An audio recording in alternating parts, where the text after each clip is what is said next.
I would like to welcome all of you. Please, at the back, can you be seated, please? Thank you.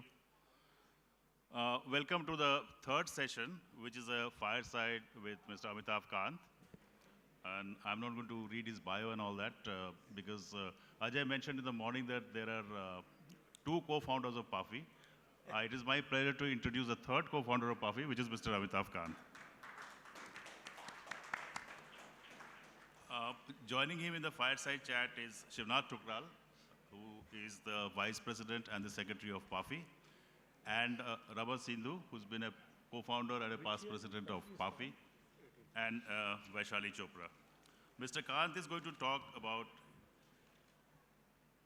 India's transformational milestones over the past decade, share insights from his experience driving flagship initiatives like Make in India, Startup India, and the G20 presidency, and lay out his vision for the next wave of reforms that will power India's economic and social environmental ambition. That is what in the script, I leave it to Shivnath to ask whatever question he wishes to ask, and Mr. Kant to answer whatever questions he wants to answer. With that, over to you, Shivnath. Thanks, Subho, and may I have a huge round of applause for one person who's been the most consistent part of PAFI for the last 18 years. As Subho said, Amitabh Kant needs no introduction. I'm sure you've read enough about him in his government capacity and now in his private sector capacity. I'm obviously tempted to ask Mr. Kant, how does it feel to be on the other side of the deep sea? But before I do that, you mentioned in the last 18 years, apart from Ajay, you've been the permanent part of PAFI when we were 10 people. So tell us a bit about PAFI first and your association with it, because eventually you are instrumental in taking us till here. So let me start off with the second part of your question first. That is, I feel extremely liberated getting out of the government. And I would advise many more government servants to start moving out of government and get liberated. It gives you a lot of freedom and flexibility, and it also makes you feel younger in your thought process because you're moving away from government files. Second is when PAFI was launched, I think I was the only government officer then. There were hardly about 10 to 15 people there, but I must appreciate, and today I see a lot of young people here, but when it started, there were just 10, 15 people. And I would like to praise Ajay and his team and all of you for giving it such a huge momentum. Today, PAFI is a very vibrant, dynamic, and a very energetic body, and it's grown and evolved enormously over the last few years, and all credit to all of you. I feel truly delighted for having been a part of this body over the last several years. Let me start by asking you a bit more about when you helped PAFI 18 years ago to kind of play out the vision of what India would be like, and obviously you had a vision which you played out in your different avatars to the young people. Minister Vaishnav gave us a challenge of getting 35 and below people to tell him or suggest to the government what laws should be changed, amended, removed, etc., so that they know what kind of a country they would like to live in.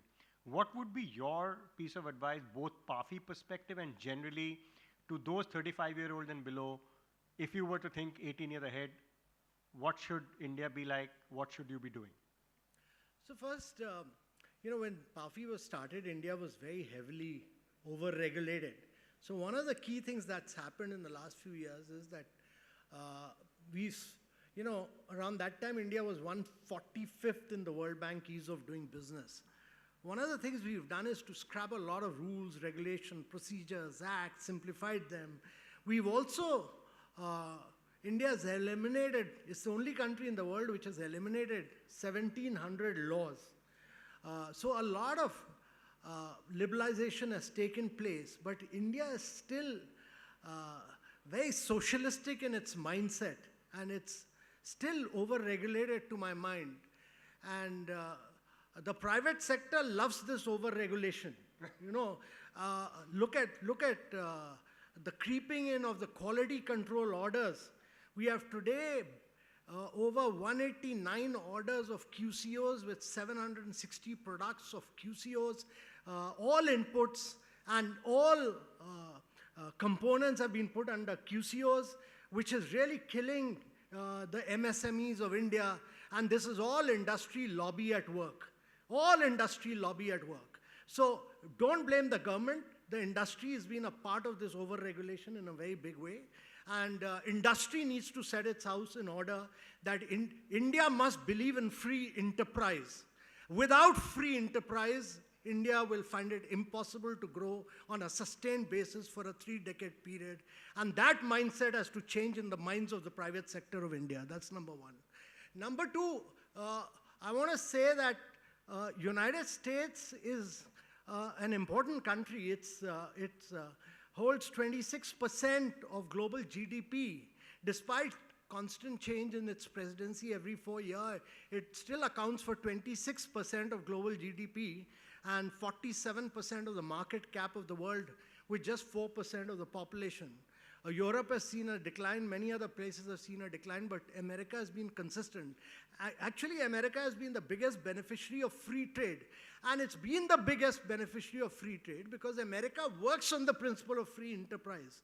And whether presidents come or go, innovation and free enterprise flourishes there. And without that happening in India, India will find it very difficult to grow. And therefore, this belief in free enterprise is very, very critical. And that has to get into the minds of actually not the government, but the private sector of India. I will touch upon the US presidency in a bit because it would be interesting to hear your thoughts on how to deal with that president, which is not changing 4 years, but almost on a 24-hour basis in terms of political and economic views. But coming back to India, do you think the free enterprise, which you're right that some part of it is private sector causing it, but do you see the role of the government there? Do you need the government to kind of dismantle that private sector mindset? Yeah. I mean, I was reading in one of the papers today morning that the automobile industry is not allowing, it's a divided house, it's not allowing the government to move forward with CAFE 3 norms. Why? Technology must be used to leapfrog in India. The automobile industry wants to live in the past decade. China has leapfrog. China today controls 75% of the world's solar manufacturing, 80% of the battery manufacturing, 75% of the critical minerals. It controls 70% of the wind energy. It does that because it's technologically leapfrogged. Here, the Indian automobile industry is not allowing government of India to move forward with CAFE 3 norms. Who's holding India back? Is it the government or is it the private sector? It's the private sector which is not allowing India to move forward. So what will be the trigger? I mean, at the end of the day, the trigger is the government must push these CAFE 3 norms with all vigor, with all energy. There's no question of this. The government must demonstrate that India must, much like we've done in DPI, much like we've done in Aadhaar, much like we've done in fast payments, much like we've done in the Startup India, we must move forward in all these areas of growth and not allow the private sector of India in its divided house to hold India back. Ajay and team, I'm assuming that's probably a good assignment for PAFI as well to identify. Yeah. Well, I mean, you and Amitabh Kant are the two people who were there when you were 10. I'm not saying this, but PAFI has a very big role and a very critical role to play in creating a mindset of free enterprise in India and a mindset of using technology to leapfrog and not continue with status quo. This is critical if PAFI wants to grow and evolve and flourish in India.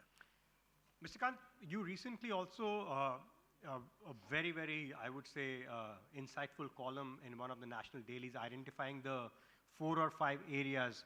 What kind of stood out for me was the 120-day flyover construction.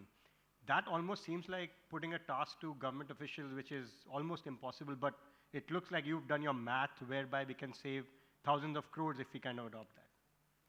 No, so the Times of India had asked me that to write a column on 5 key innovations that could spur India into a high trajectory growth rate. I did a lot of thinking around it, and I looked at different models of innovation. And one of the models which really made, which really inspired me was a model of what DARPA has done in the United States, and that is really putting out a lot of grand challenges. Grand challenges not merely to Indian startups, but to the world over on what the challenges of India are. And I posed 5 challenges for India, where put out a challenge and let the world innovate. But for all those challenges, government has to be the first buyer. Government has to be the first buyer and create the market for those products, and then change the procurement norms. Because in America, DARPA then becomes, and that's how internet and all that new innovations came in, because the defense manufacturing grew, and defense then became the key innovator. So I looked at 5, I've spelled it out in a Times of India article, I don't want to repeat it, but that's critical for India to keep throwing grand challenges, both for its own innovators and for the world over. That's critical.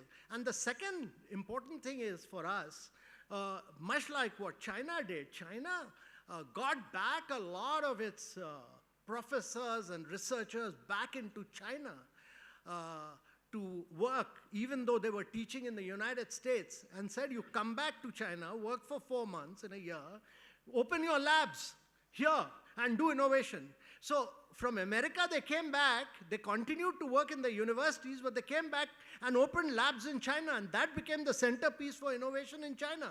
And that's what India must do. All these Indians are working in United States of America. They need to contribute something to India.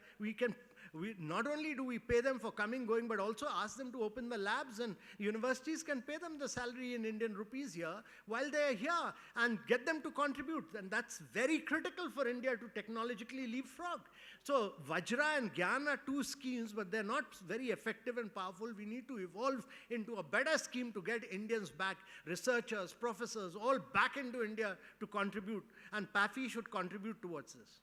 Let me push you a little bit on, I go back to the 120-day challenge, because that will require the government to change the mindset. Mr. Kant has proposed if India were to leapfrog, it has to build flyovers in 120 days, which means land, budgeting, construction, excavation, execution. What does it take to do that in the government? It doesn't happen normally, by the way. So India, when it does construction, it doesn't design, does pre-engineering work, and then when it is starting to construct, it starts acquiring land, and then it constantly keeps modifying that design. The designs go several rounds of iteration at that stage. All this should be pre-planned. Once you start executing, 120 days is more than adequate. I've done that homework on that, and I've specified in that article on how it can be done in 120 days. You can easily crack it with very high-speed construction today. It's possible to do it not in 120 days. You can do it in 100 days. I've given an extra 20 days, actually. All right. If there's any government official, like we can have flyovers built in 100 days in the country, at least that's an interesting grand challenge. Let's shift gears, Mr. Kant, and go back to your G20 Sherpa mindset a little bit. The world today is pretty much on a 24-hour news cycle. And sometimes it seems it's on a 24-hour economic policy cycle, 24-hour trade policy cycle, 24-hour everything. If you were there, or even in your current role, what would be your advice to deal with the yo-yo effect in the world economy, including diplomacy, including geopolitics? To my mind, there are 4 key challenges before the world, which is, first is that the relative period of stability post-World War II, when institutions like UN, Security Council, WTO, etc. were set up, they are all seeing a period of huge decline and decay, and those institutions have outlived their utility because they did not grow and evolve with the period of time. So the period of stability has come to an end with a war in Europe on for 4 years. the war in Middle East on, China saying that it will annex Taiwan, even if necessary, by the use of force. So the period of stability and the institutions which ensured that stability has come to an end. That's number one. Let's be clear in our mind, we are entering a period of conflict. Number two is that the global value chains, the global supply chains, which drove growth, prosperity, and lifted vast segments of population above the poverty line in China and India, that is broken down with tariffs. Not because of Trump, but even before that, Biden putting tariffs on China, China retaliating, etc. Trump has carried it to another level. It'll have its own implication, and I'll come to that, because the Scoot-Hawley tariffs which were put in the Depression period had an implication which came in after 2 years and then brought America into a period of depression for a long period of time, and therefore the implication of this in terms of the market, in terms of inflation, etc., will hit America a little later, but we'll come to that. So that's the second, is the breakdown of global supply chains. That's important. The third is that we are living in a period of extreme climate changes. India has not contributed to this. We contribute only 1.3% of the greenhouse gas emissions. Logically, on a per capita income basis, we are entitled to 17.5%. But irrespective of that, India must take the lead. India must become the first country in the world to use technology and use urbanization and industrialization to grow in a sustainable manner, and that is what India is doing, is run 230 gigawatt of renewable energy, which is remarkable. It is pushing for green hydrogen, again remarkable. So climate challenge will be a key challenge before the world. The fourth is, we must understand that irrespective of these challenges, we are living, and we are all fortunate, all of us here, are fortunate to be living in an era of extreme enhancement of production and productivity. This will be a phenomenal era of remarkable growth in production and productivity because of the new forces of AI, machine learning, robots, quantum computing, biotechnology. This will see a phenomenal rise of production and productivity which the world has never seen before. So what was not feasible before through the use of machine learning and AI is possible today to improve learning outcomes, health outcomes, nutritional standards, and lift your people above poverty line. And India must use technology to leapfrog in many ways, and that's why what India has done in terms of AI mission, quantum computing mission, semiconductor mission, and green hydrogen mission are all steps in the right direction to leapfrog. So these are four key things which the world is going through, and it's important to put India in that perspective. So it'll be impossible for India to grow at a rapid, the Prime Minister said a very ambitious vision, saying you take India from 4 trillion to a 30+ trillion dollar economy by 2047. And that means 22 years down the line, you are saying that your GDP must grow 10x, your per capita income must grow 9x, your manufacturing must grow 16x. Now, very few countries in the world have been able to do this. Only Japan post-World War II, Korea later, and China in recent times have been able to do this scorching pace of growth. All other countries have got caught in middle income trap. 108 countries in the world have got caught in the middle income trap. And therefore, the challenge for India is to make that scorching pace of growth. Now, this would require India to grow with exports. Without exports, India can't grow. And that would require size and scale of manufacturing. This would require India to become an innovative nation. This would require India to shift a vast segment of your population from manufacturing, from agriculture. And it's important to understand this because we are employing 45% of our population in agriculture. You need 25% of the population to move away from agriculture into manufacturing. Therefore, urbanization, manufacturing, exports will have to be the key drivers of your growth in the coming year. These are the challenges for India. But to my mind, one key factor will be our ability to do Human Development Index and the Physical Quality of Life Index to improve learning outcomes, health outcomes, nutritional standards. No country has been able to do this without a huge improvement in Physical Quality of Life Index. And that's very critical on the eastern part of India, Bihar, Bihar, UP, Jharkhand, Chhattisgarh, Madhya Pradesh, Rajasthan. These are the most populous states of India. They need to grow rapidly at 9 to 10% over the 3-decade period. Gujarat, Tamil Nadu, Maharashtra, Karnataka, they've already grown.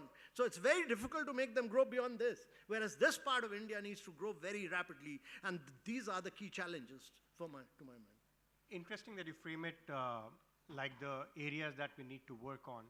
And it almost looks like doable tomorrow, day after. The one word which I'm sure you're no longer missing, given that you're liberated, is politics. You talked about agriculture. It is not that easy to even introduce a law which some policymakers believe would have liberated agriculture, and hence today we wouldn't have been at this crossroads on trade tariffs. Similarly, there are divided houses in the private sector, you said. So there is a key element of who chooses the policymakers to get to that executive office, and what are the considerations they have to keep in mind. I'm sure you have a perspective on this. How do you kind of make room for politics to play minimal role, where fully knowing that without that, no executive can be chosen to office? No, so, we've been, in the last decade, the same thing was being said about GST. The same thing was being said about insolvency, bankruptcy law. The same thing was being said about RERA. The same thing was being said about ease of doing business. The same thing was being said about reduction of corporate taxes. We've done all that. The kind of structural reforms India has carried out is unparalleled in the history of India. All these reforms. I mean, look at the infrastructure India has built. It's built 40 million houses. It's built 253 million pipe to water connection. It's built about 130 million toilets. It's built about, provided 30 million households electricity. It's given gas connection to 120 million women. Unparalleled. So if you could do all this, you can do many other things, including enhancing agriculture productivity across states, not just the center. The states need to have that political will to be able to do this. If India has achieved all this, it's been done with a lot of political will. And similarly, other states should carry that political will. Much of these reforms will now have to be carried forward by the states. And therefore, the states must drive this. So the question would be, which of the Indian states would you start advising very soon? Pro bono or commercial, we don't know. Hopefully soon, one of the states will get your guidance as well. No, you're sadly mistaken. I'm done with government. So fully private, okay. I need to pick your brain, and I think it was a question posed to the minister in the morning by Harish. And I think I want you to dwell a little deeper than the kind of response the minister could have given. Is this whole concept of, you said exports, manufacture, export, but at the same time, there are concerns around sovereignty, digital sovereignty, indigenization, import component. Now, if you keep doing that and you only want to export by making everything come to India to indigenize, it's like saying no import but only export. So that's a kind of a, I would say, imbalance, misbalance of the way trade works, number one. Number two, in the context of the way technology is playing out, you said machine learning can lead to productivity. And I'm bunching to question, there is this constant debate on India needs to do its own thing. Yes, it does. But how do we emerge as the global leader in saying we remain open, but here are we being self-sufficient? So Atmanirbharta in reality and not just as a slogan, how do we translate that without kind of challenging the basic concept of trade? No, so India has demonstrated that during, by building up digital public infrastructure, that it's capable of building an alternative model to what the Western world has done. We've built up open source, open API, globally interoperable models, which enabled India to do, from opening bank account to fast payments to providing credit to doing stock market transaction to doing insurance, all within 30 seconds to 1 minute. I mean, that's why the Bank of International Settlement said, we have said that India has achieved in 7 years what it would have taken India 50 years to achieve. And this is all open source, open API. It's not the Western, it's not where you worked in Meta, where you get onto Meta and they capture your data and then own it and then use it for artificial intelligence. In India, the data belongs to the citizen of India. And therefore, the model doesn't allow you to memorize that data. It's a very different model from the Western part of the world. And India has demonstrated that. And that is what India is saying, that even in artificial intelligence, you need to create your own foundational models. If you don't create your own sovereign large language models in tomorrow, you will lose your history, your civilization. You will become totally dependent to the foundational models created by either the Western part of the world or the Chinese part of the world. And therefore, Government of India, rightly so, in its AI mission, has pushed for large language models for young startups. Now, when they create the large language models, it's incumbent upon government to also push Indians to use them, because you need data for them constantly. Not that Indians get onto ChatGPT and ChatGPT and Sam Altman survives on Indian data all the time. So they've created a free model for Indians, where Indians are only getting onto ChatGPT, and ChatGPT is surviving on the basis of Indian data. So we must understand the implications of all this. And therefore, it's important that India builds the foundational models and Indians use it effectively. Hand to your heart. Is it happening? Because at the end of the day, in the AI world, as we know, some people say that we are still not in the global scheme of things. And if you were to believe in the Nandan school of thought, his point would be, why do we need to build LLMs? Build the solutions. I mean, where do you stand on it? No, so I believe in foundational models. It's sometimes better, it's several times better to be a late starter than the initial innovator. You know, quite often in the world of internet was not started by Google. Google became the winner of that. It was a second mover. Similarly, with computers, laptops, Apple was not the initial innovator. It became the beneficiary of someone else's innovation. So the race in AI models has just begun. There's a long way to go. India will build its own foundational models, and Indians will use those foundational models, and I think the race has just begun. India must do sustained good innovation. The AI mission has done some remarkable work by putting Indian startups to work on that and providing good computing power at less than half the price of what the Western part of the world does, and providing data to these startups and building up a data model so that data can be provided to these people. So I think we are on the right track for that. All right, before I open it up, I have one question to ask you, which is your presence in the private sector right now cuts across investment advisory, technology, and aviation. Is that it?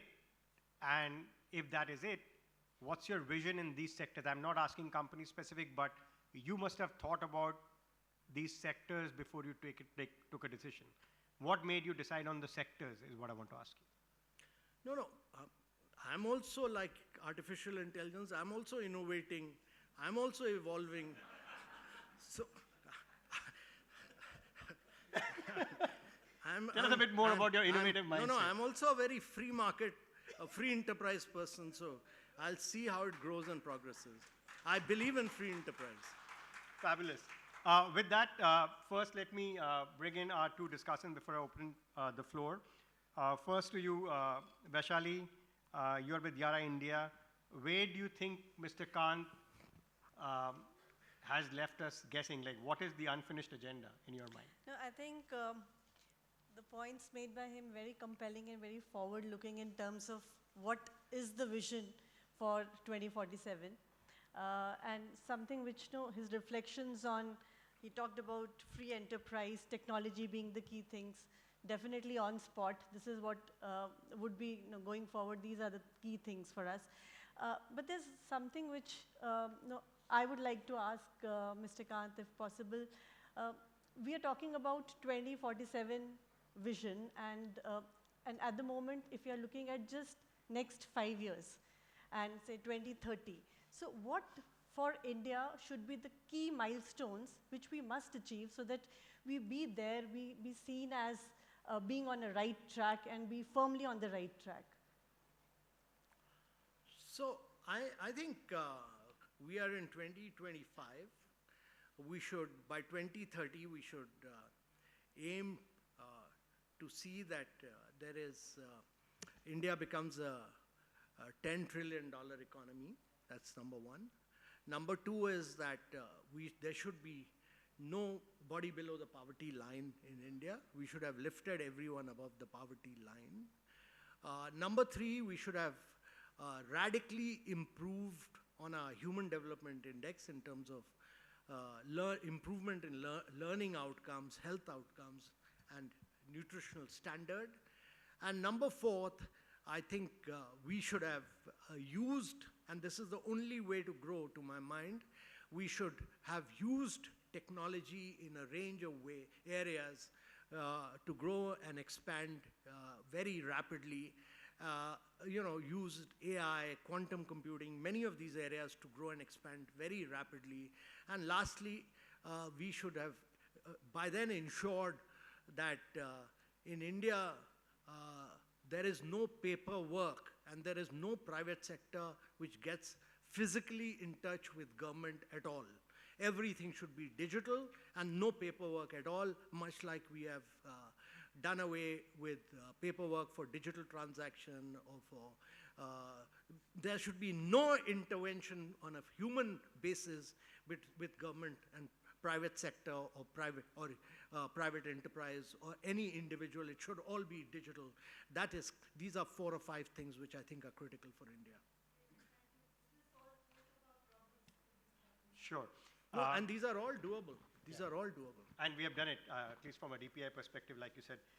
Raman Sidhu, obviously everybody knows, past president and founding member of PAFI, alongside with Ajay and Amitabh, and also from his college days. We'll not talk about who was senior or junior, but Raman, over to you. He was junior to me, but I've started looking junior to him now. And as I told him that you are continuing with black magic, I have stopped using black magic. There was a 1-year difference, but well spoken, Amitabh. Now that you feel liberated and you have entered the wicked free enterprise world, and you have entered the wicked free enterprise world, I would say you've turned from a gamekeeper to a poacher. You have actually touched upon most of the issues that could potentially impede or come in the way of further movement for India towards 2047. There are a few issues which also need more attention, I feel. They are being looked at, but need more attention. And certainly, what could impede will be, in a big way, the social hurdles, where we still haven't adequately harnessed the demographic dividend through education, in not enough skill training, job creation, and a persistent, you alluded to the growing urban area, but there is a persistent rural-urban divide. There is still a regional inequality, and very, very importantly, a lagging female workforce in this country. Now, these are a lot of softer issues, but they can actually, in real terms, further impede that progress. Environmental and sustainable risks still remain huge.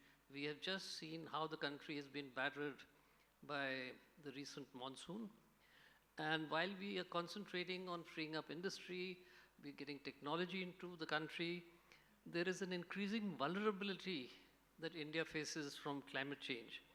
And that is very, very optic in the recent past, to pollution and to resource degradation. A failure to integrate green growth, Amitabh, renewable energy expansion and climate adaptation could not only slow down our progress, but could attract negative global scrutiny and sanctions. What would you say to this? No. So, what India has achieved in transition from fossil fuel to clean energy, very few countries in the world have been able to do this. Try and understand this, Mr. Sidhu, that we've done about 253 gigawatt of renewable energy. We brought down the price of renewables from 24 rupees to 2 rupees, close to 2 rupees, through a series of policy, technology, and all this has been done through private sector. India's story on climate has been a story of great in private sector enterprise with PE funds, venture capital coming in and supporting renewable energy. This is quite unparalleled. It's not happened anywhere else in the world. And that could happen because India pursued the right policy instrument. Now, what is India saying? That we import 180 billion worth of fossil fuel. India is saying by 2030, we should actually be an exporter of clean energy. We should have brought down the price of green hydrogen, use renewable energy to crack water, produce green hydrogen, and its liquid form export ammonia. And by 2030, bring down the cost to $1, from $4.50, bring it down to $1 per kilogram, and become the biggest exporter of green hydrogen to the rest of the world. I mean, that's a remarkable vision for India which has been set. And if we are able to do this, we'll be the biggest manufacturer for clean energy. So what India is aiming for is something really remarkable. What its achievement has been is phenomenal, but what it's aiming for is something truly remarkable as far as sustainability is concerned. No other country in the world has been able to do it. I mean, to provide 130 million women gas connection and transform their lives, they were all women burning firewood and ruining their health. We've transformed their lives. India is one country which procured 500 million LED bulbs, which brought down the price of LED to 10% of their original price. We bought almost 7,000 electric buses, pooling the demand of 7 states. The Prime Minister said next tender should be 10,000, the third tender should be 30,000, the fourth tender should be 100,000 electric buses. So once you do that, you'll become the center for Make in India electric buses. And you would have brought down the prices very sharply. So for India, net zero is net positive. Many people say that when you move from fossil fuel to green energy, you pay a premium. India has demonstrated that it's using its size and scale, it can do it at a green discount. So India has done incredibly well in its movement towards cleaner forms of energy. All right. With that, let me open it up to the audience question. Let's kick off with Sandeep first. I know, Ajay, you also have a question to your co-founder of PAFI. So, Sandeep, first to you. And after that, we'll bunch a few questions together. Can we get the mic to Sandeep, please?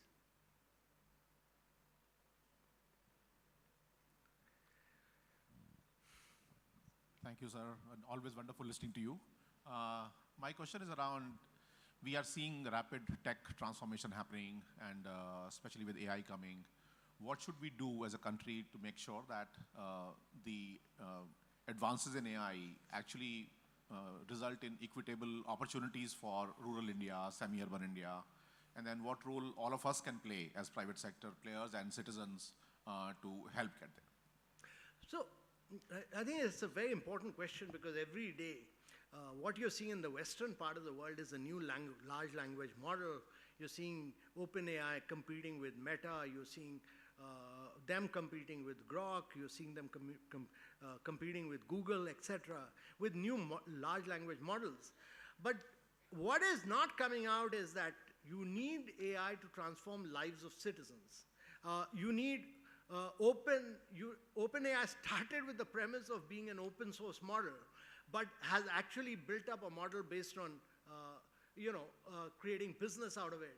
But what the Chinese, in effect, are doing, is they are throwing up OpenAI models and demolishing the business models of the Americans. Try and understand this. Every day, the Chinese are coming in with an open source model, which is actually becoming more efficient than what the Americans are doing, and actually demolishing the business model of the Americans.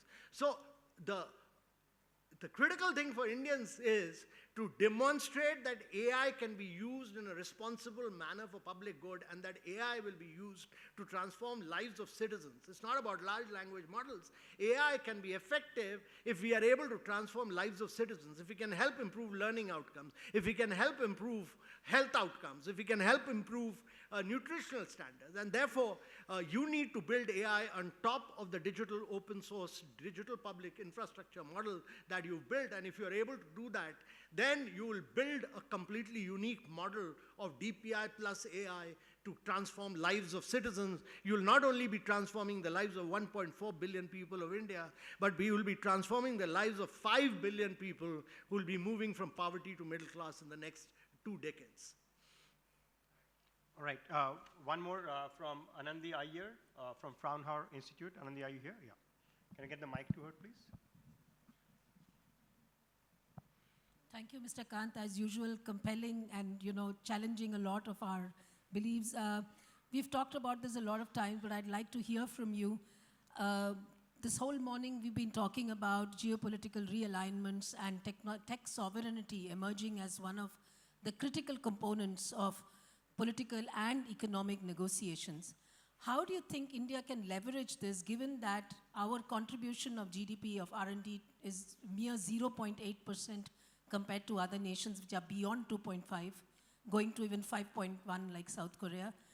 We do not have democratization of technology. There are islands of affluence of technology, but the SME is still deprived of technology. And finally, our academic institutions are still excellent at fundamental research, but not yet there where it looks at applied research and taking research to market.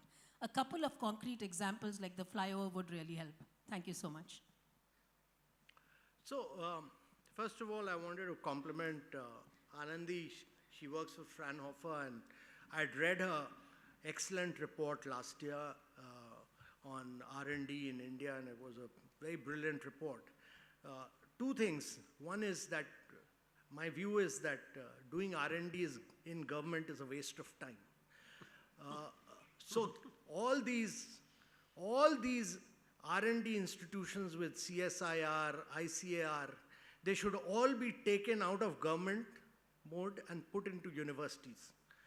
One stroke, I feel that the government should take all these research institutions. None of them are commercializing research. So you need to commercialize research, and therefore you need to take all these institutions out of government bodies and ministries, etc. This was recommended by us in NITI Aayog. My view is that they should be all taken out and put into universities, because you need all innovation has to happen in universities, and allow professors to work with university students, and allow all professors to take equity in the startups. Free enterprise. Allow them to have a vested interest in building an innovation culture there, and allow PEs and VCs to flow in and create a deep tech fund of about 40,000 crores. A deep tech fund of funds which will share risks with PEs and VCs. All the due diligence will be done by the Ps and VCs, but some bit of risk sharing on deep tech will also be done by them. So that's the second point I want to make, is that allow professors to take equity in innovation, make universities the center of all innovation. There are two things I strongly believe in. All innovation must happen in universities and colleges.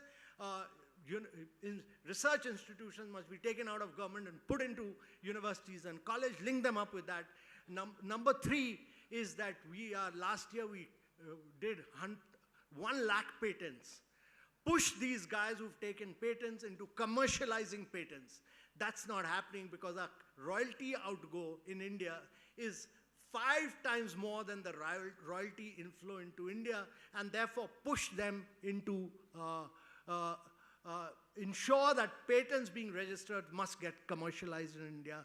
So my view is that a deep tech fund of fund, because you need a lot of patient capital, you need PE funds, VCs to do due diligence, but deep tech fund should do risk sharing, and lastly, push patents to get commercialized. These are 4 or 5 suggestions that I have. That's a good food for thought. Ajay, over to you.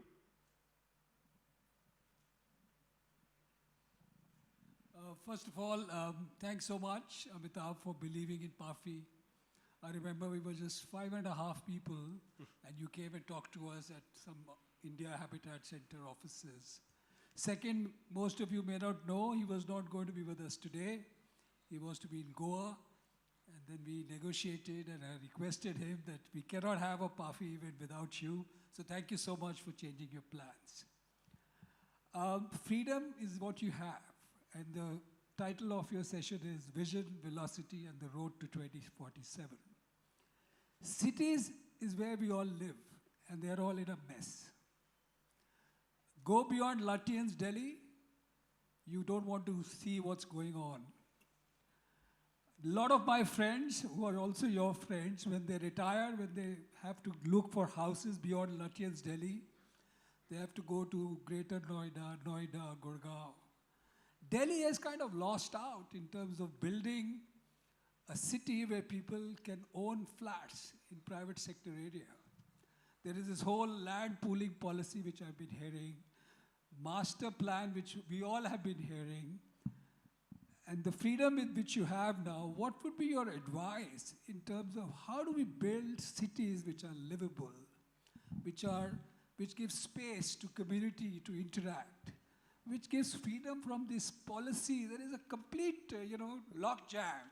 And we were hoping now with this 4 wheels aligned in Delhi, the Lieutenant Governor, the MCD, the Delhi government, and the federal cabinet, the central government, things will happen. So just some guidance from you. Thank you. So Ajay, I don't have a solution for all the problems of India. I mean, don't. But let me. I don't have an answer to that. But let me say that I am a great believer in sustainable urbanization, and I believe that it'll be impossible for India to grow at high rates of 8 to 9% without good sustainable urbanization. And this means that India has to, do several things. If 500 million Indians are going to get into the process of urbanization in the next 4 to 5 decades, means that you'll have to create 500 cities of 1 million each. Because it'll be impossible to accommodate 500 million people in existing cities. That's number 1 point. So you have to think of new urbanization. That's critical. Number 2, existing cities had to be built around verticality with good transport infrastructure. What Singapore, and all these models are available across the world. Singapore demonstrated that in limited area of 702 square kilometers, you could provide a good quality of life to your citizen by going vertical. So the more vertical you go with better transport infrastructure on ground, you are able to provide a better quality of life. So you need to go vertical rather than living on FAR of 1.5, etc. Singapore has an FAR of 18. New York has 22. We have very low FAR. And I'm saying this not merely for Delhi, but for all cities in India, that we need to rethink a different model of building good transport infrastructure, really good transport infrastructure, bus rapid transport systems, mass rapid transport systems, transport infrastructure, not individual cars, but transport systems, cities for cycling and walking, but verticality as the way forward. Because that will enable you to accommodate many more people in existing cities. So better drainage, better sewage, better water management, recycling of water, but with this is critical. And the third is that municipal governance, which is the basic function of municipalities, has collapsed. So you need to get the municipal governance of sewage, solid waste, managing monsoons, etc., back in order. I mean, you have cities across all over India which are not able to manage sewage and solid waste because basic municipal governance has collapsed. And we need to put, it's not the more you spend on agriculture, it's not agriculture which will give you value. People in agriculture are looking for better quality jobs. And they're looking for better quality jobs in urban areas, and therefore you need to create urbanization-led models of growth. And you need to be able to do this. This is important. Why I'm making this point is because India grows on 50% of its population. You grew at 8.2% last year, you're growing at 7.8% on just 50% of your population. The other 50% is 46% in agriculture as wage laborers, and other percent which lives on government schemes, Manrega, etc., etc. Government of India's intention is to make all these passive players into active players through a range of government schemes. And so is the ambition of Indians. These 50% also want to become active players. The only way to sustain your growth over a 3-decade period is if you turn this 50% into active participants in your economy through either manufacturing and urbanization-led growth. And that is what India's aim must be. Every state of India can only grow and prosper, particularly the eastern part of India, with more and more of good, sustainable urbanization. The ambition, the political will, the ambition to urbanize doesn't exist in the minds of Indians. That should be the role of PAFI. All right, you have a third assignment today.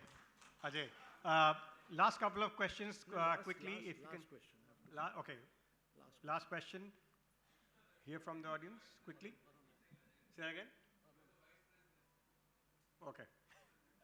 Thanks, Amitabh. I represent MasterCard, and of course, one of your ex-student members also was with you, and that's the time we had met. So, Ajay, Amitabh, my question is to what Sandeep was talking about, public-private partnerships and with respect to AI. So, we are looking at launching a cyber awareness campaign, even in today's age, because tools are available. We are doing a cyber awareness campaign with CAIT because people are not aware how to use the tools. So, what is the thought process with AI, with the traders, etc.? They're not even aware of what they can use. Everyone's just talking about LLMs, chat GPTs, etc. So what is the thought process within the government to use the public-private partnership to actually get the AI tools right to the traders, right to the end consumers and for better commerce? No, so I think it's a very important point with so much of digitization that is going to take place and that is taking place.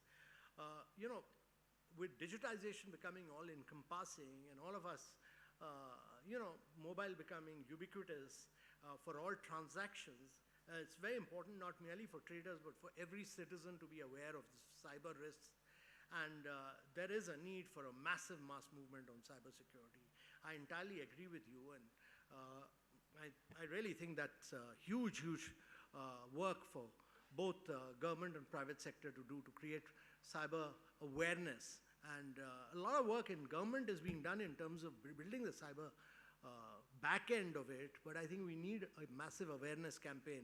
I've not really applied my mind to this, but this is a huge task.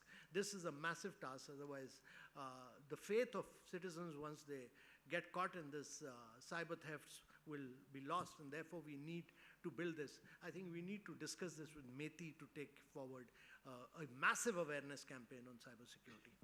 Well, I know we could go on with Amitabh Kant trying to solve for India's problems at the central level, state level, and also for free enterprise. But it's been absolutely refreshing conversation around free enterprise. And I think the free enterprise has its task cut out because we'll ensure, Ajay, that Amitabh Kant is here as the co-founder of PAFI next year as well. So with that, I'll hand over to Vaishali to give the official vote of thanks. But it's always a pleasure to talk to you and pleasure to see you in your new avatar, and congratulations. Thank you. Vaishali, over to you. Thank you, Mr. Amitabh Kant, for your valuable insights and also very, very pertinent points which you have mentioned. These are some of the things which we definitely, in your new avatar, were eager to hear from you. Thanks so much for this, and thanks very much to Shivnath for this very engaging discussion and moderating it. Thank you, Subho and Mr. Sidhu. Pleasure having you here. Thanks on behalf of A round of applause for Amitabh Kant. Thank you, everyone.